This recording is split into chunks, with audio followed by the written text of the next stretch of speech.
So welcome everyone to a panel on the civil rights movement for people with disabilities.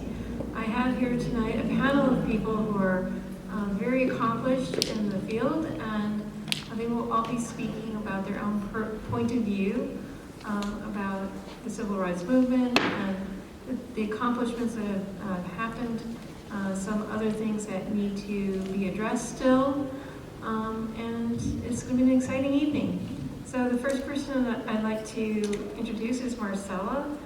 How do you say your last name? Teresina, Marcela Teresina. She is the Communications Director of the ACLU of Arizona. She joined the staff in March 2017 and is responsible for the ACLU's digital content. Prior to joining the ACLU team, Marcela was in charge of handling all public relations and marketing materials for local animal shelters.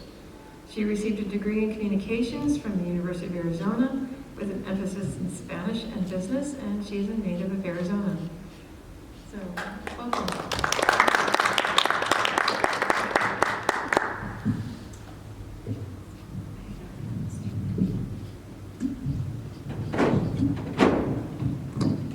Thank you, Theresa. So I just want to give a brief overview of In This Together. We are celebrating 60 years of the ACLU of Arizona in 2020. That's 6 decades of us being here. We started with a membership of 200 down in Tucson. We're now at about 14,000.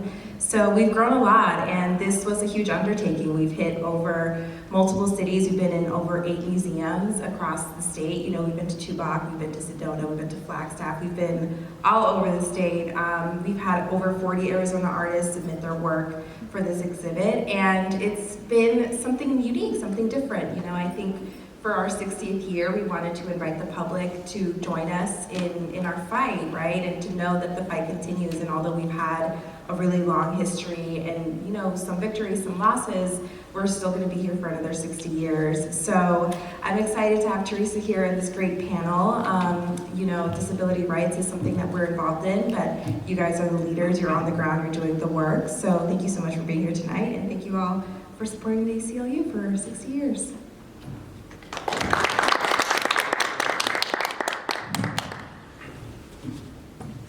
Okay, so our first panelist tonight is Marika Davis.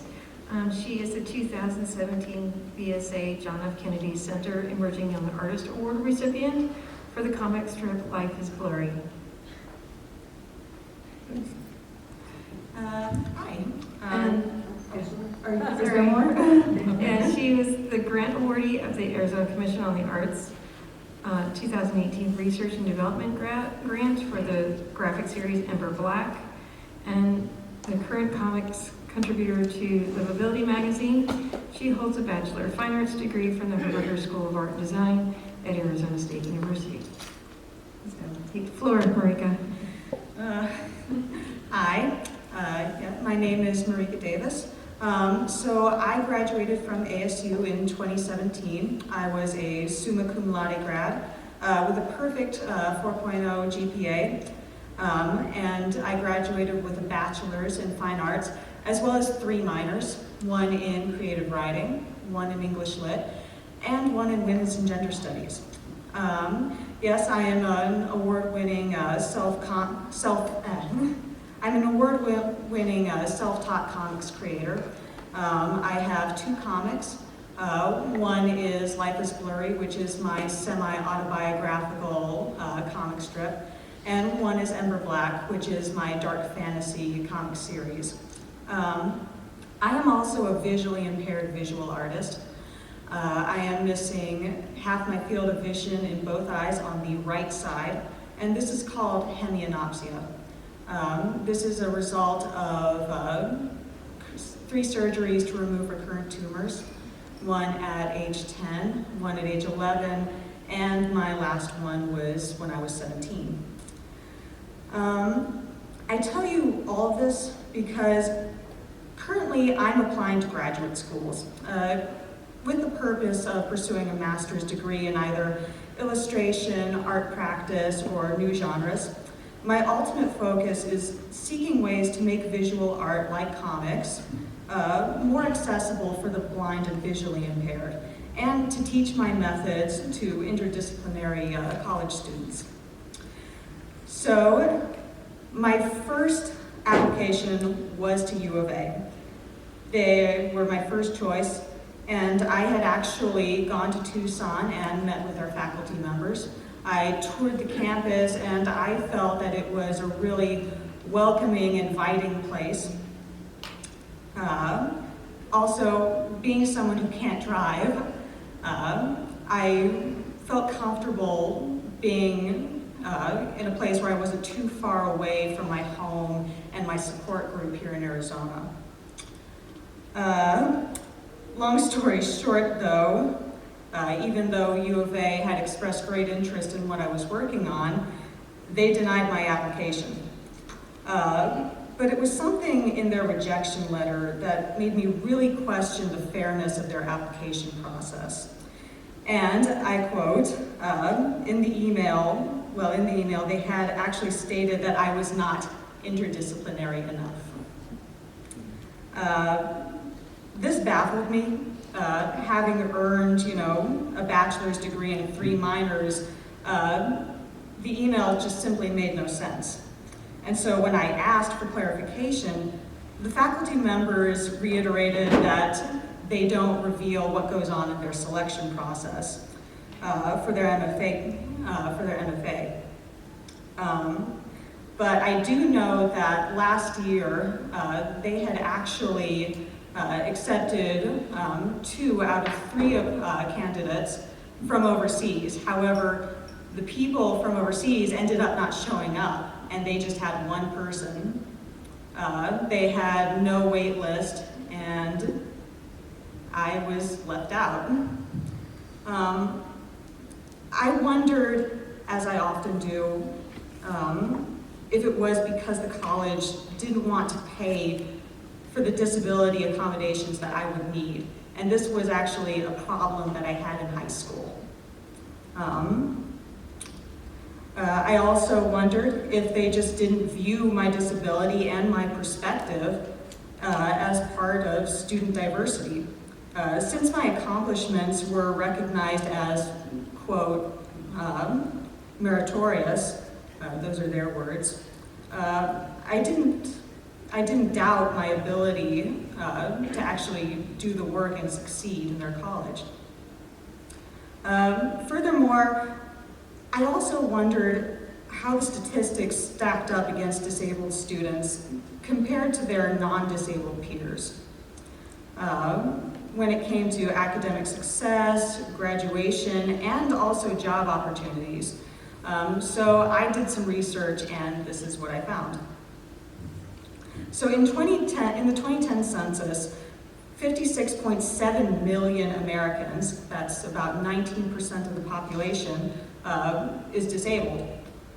This is about 1 in every 5 people. And according to the 2017 Bureau of Labor Statistics, 80% of people with disabilities are not in the labor force. In 2015, the BLS also states that 34.6% of Americans 25 years and older had at least a bachelor's degree, compared to 16.4% of disabled Americans that completed a bachelor's. In an article from the national nonprofit website, the Hechinger Report, about a third of the students with disabilities who enrolled in a 4-year college at a university graduated within at least 8 years. That's a long time to be in college. Additionally, college students with disabilities are also more likely to drop out of school than their peers without disabilities. According to Higher Ed, research shows that 34% of college students with disabilities complete a 4-year program. Conversely, 51% of their peers without disabilities finish school.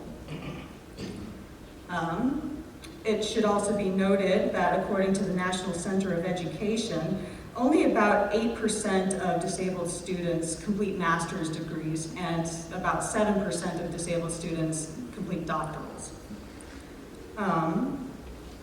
Additionally, the Bureau of Labor Statistics also state that even though those with a bachelor's degree end up actually making, are more likely to be employed, people with a disability are more likely to be self-employed.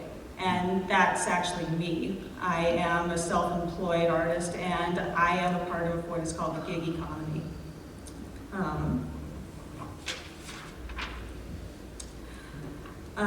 It should also be stated, according to census.gov, the median earning for people without a disability is about $30,928, compared to people with a disability, which is about $20,885. So it's about a $10,000 difference. Not only do these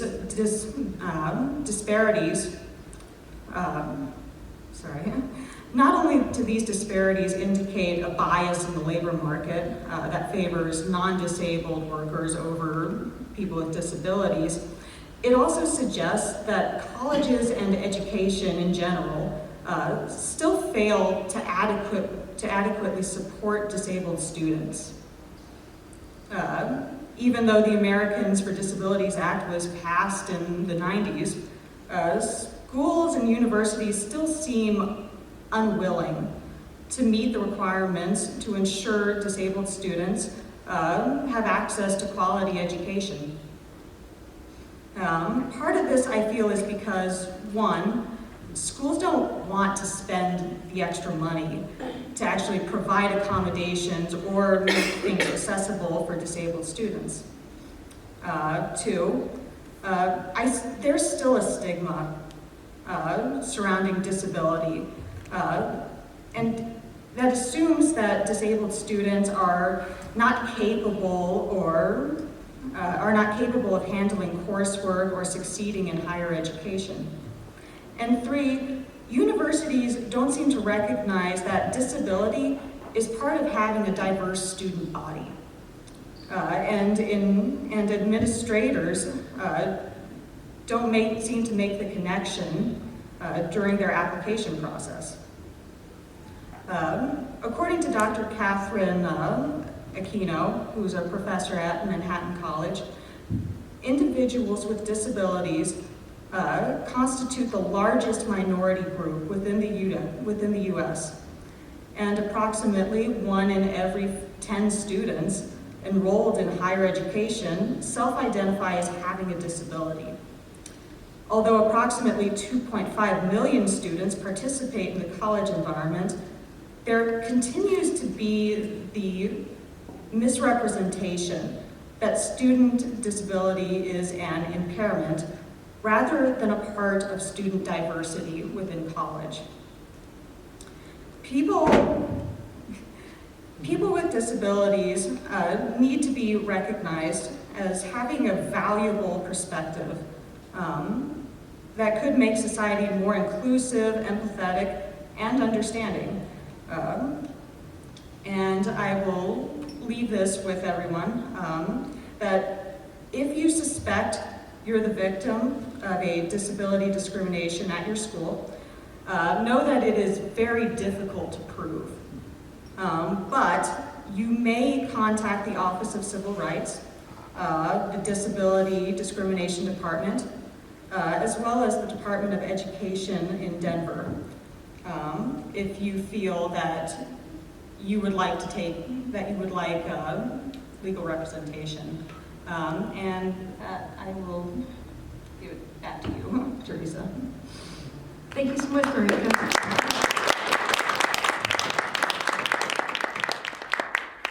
So our next speaker is Jennifer Longdon.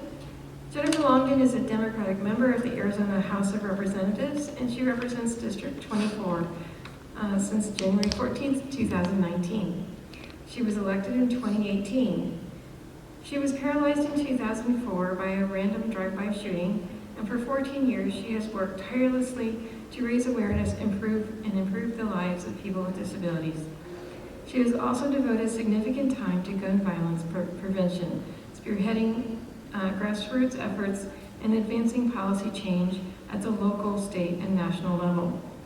Additionally, she has invested herself in efforts to increase opportunities and access for other marginalized groups. She has testified before the Arizona State Legislature, lobbied congressional officials in Washington, and injected enthusiasm and grit into countless civic efforts to build a stronger, healthier community and improve the lives of Arizonans. Please welcome Jennifer Longdon. Thank you, Theresa. I'm also a former ACLU board member a few years ago. So from that particular perspective, I want to talk about what civil rights looks like for people with disabilities. And it starts with Buck v. Bell. Oliver Wendell Holmes weighed in and said in 1927 that the compulsory sterilization with people with disabilities was for the good of the nation. Buck v. Bell has never been overturned. And it is still, it still happens that people with disabilities are sterilized against their will. Growth attenuation is another medical treatment that has been proven to be legal in the United States, and that is when your severely disabled child who is going to grow to adulthood but maintain a significant disability, that it is legal to put them on a reduced calorie diet, to remove all of their sexual organs so that they will stay tiny for the course of their life, to make it easier for their caregivers. So it is legal to take away their body autonomy and their physical integrity for the convenience of the typically able people around them who are taking care of them. In the 1940s, similar to the Tuskegee experimentations, young men with cognitive disabilities were used for testing of radioactivity in their bodies. And they were part of a science club where they swallowed capsules with radioactive material to watch what happened to them over the course of their lifetime. In 1974, the last person was arrested in the United States under what is known as the Ugly Laws. An Ugly Law said that you could make people uncomfortable with your physical presence because you were too unbearable to be seen in public. And that would be due to physical or cognitive disability. And the last of the Ugly Laws were struck down just in 1978. Is there anyone here who remembers 1978? Yeah, it wasn't all that long ago. So, and then the Americans with Disabilities Act was written into law in 1990, so it's been law in the land for 29 years. But still, under the Americans with Disabilities Act, it still requires that the individual pursue a legal action. My only course, if my civil rights are violated under the Americans with Disability Act, is for me to sue if saying pretty please doesn't work. So still, while we have given a nod to the civil rights of people with disabilities, we really haven't made it easy or welcoming for people with disabilities to become part of our society. So what does that look like right now? Well, dropout rates for students with disabilities are second highest in Arizona, second only to students who are educated on our Native American reservations. We consider that dropout rate to be abysmal, but the next highest rate of student dropout rate happens with students with disabilities. When we talk about the school to prison pipeline, more than 60% of the students who end up facing that harsh discipline are actually students with disabilities. However, we do our metrics based on other measures, and so that gets hidden in the facts. And that's often what happens. We break down our metrics, our measurements, in ways that don't include disability. 1 in 3 people in our nation have a disability. Every person in our nation, every person in the world actually, will at some point in their life, for some portion of it, live with disability, whether that's because of a very difficult pregnancy, or because you live on a 3rd floor and you tore your ACL playing tennis, or you're shot in the back and paralyzed. Whether it's aging, illness, or injury, every one of us will live with disability for some portion of our life, provided we survive that disabling event. But if you live with a disability, you face poverty at rates twice the national average. You face sexual violence at rates that are nearly unspeakable. 7 times as likely if you live with a cognitive disability. And while 1 in 4 women in our nation, typically able women in our nation, are sexually assaulted, 4 out of 5 women with disabilities are sexually assaulted in their lifetimes. Domestic violence happens at twice the rate that you would see, and 52% of people who are killed in instances of police use of force are people with disabilities, most likely psychiatric disabilities, mental health issues. And I've been listening to Ms. Davis as she's talking, and people can kind of blow us off and go, oh, it can't be that bad.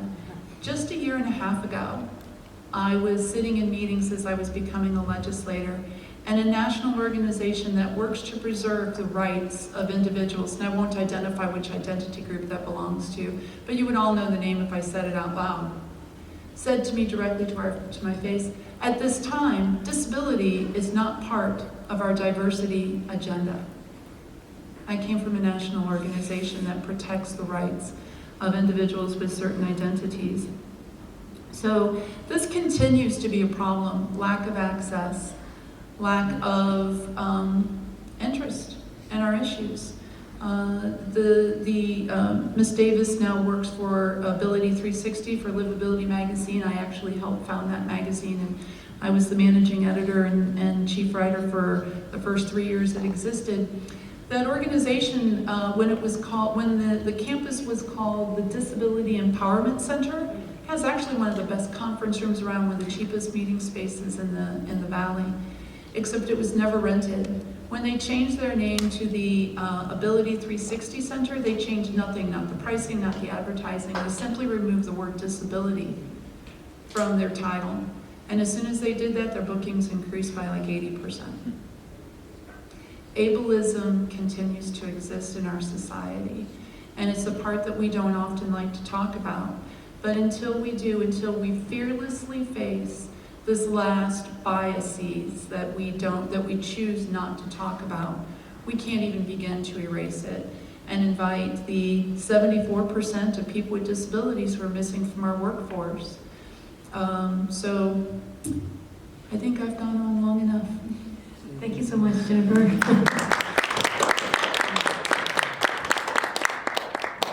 So far, it's been a very powerful evening. I'm really very glad that we're here and we have these panelists here tonight.